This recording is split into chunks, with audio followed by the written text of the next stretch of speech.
Se tem uma coisa que eu não gosto é de regular a comida, mas eu cheguei numa situação que eu estou sendo obrigada a regular a comida, porque se eu colocar aqui tudo, come tudo de uma vez e eu não estou aguentando mais colocar comida aqui para eles. Não quero chegar ao ponto de ter que ir na feira comprar fruta para colocar aqui para eles, porque eles estão comendo demais.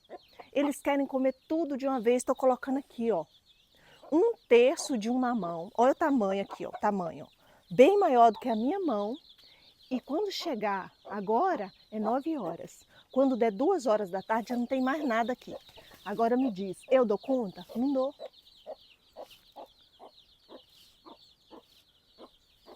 Essa daqui eu vou ter que guardar, porque se eu não guardar, como tudo de uma vez, e amanhã não tem nada.